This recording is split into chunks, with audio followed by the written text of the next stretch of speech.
Alright, let's dive into this transfer saga that's got everyone talking. Matias Soule, AC Milan, and a potential move that's far more complex than it seems.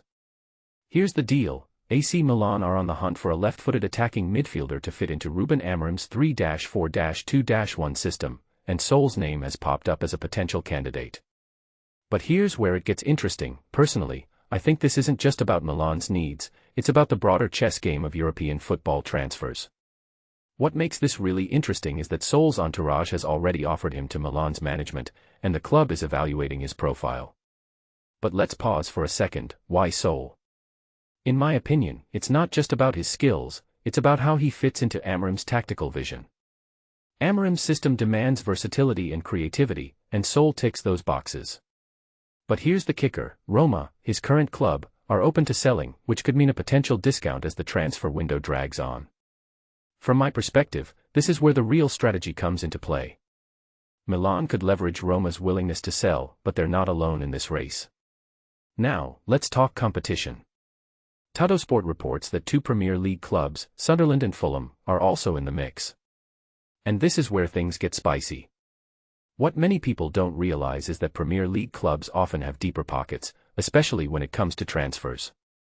Sunderland and Fulham, despite not being traditional giants, could outbid Milan if they see Soule as a key piece for their squads. But here's the twist: Milan has something those clubs don't: prestige and European football. If you take a step back and think about it, this could be Milan's ace in the hole.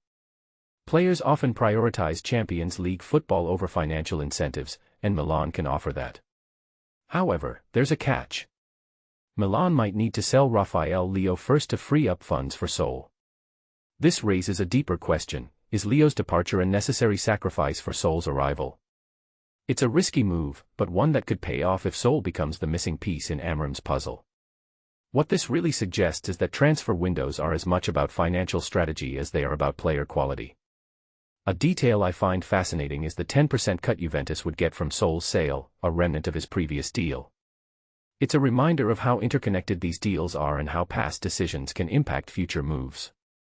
Personally, I think this could work in Milan's favor if they can negotiate a lower fee, say around €25 million, as the window progresses.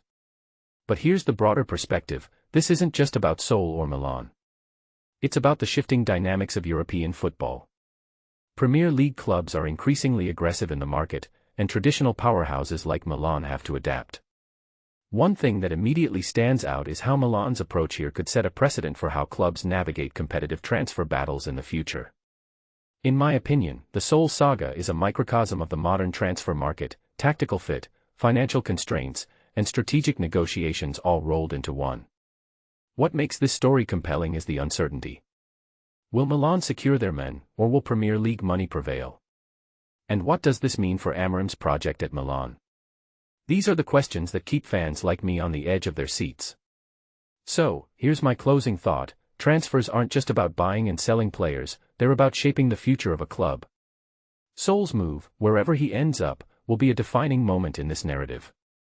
What do you think? Is Soule worth the gamble for Milan, or should they look elsewhere? Let me know in the comments below.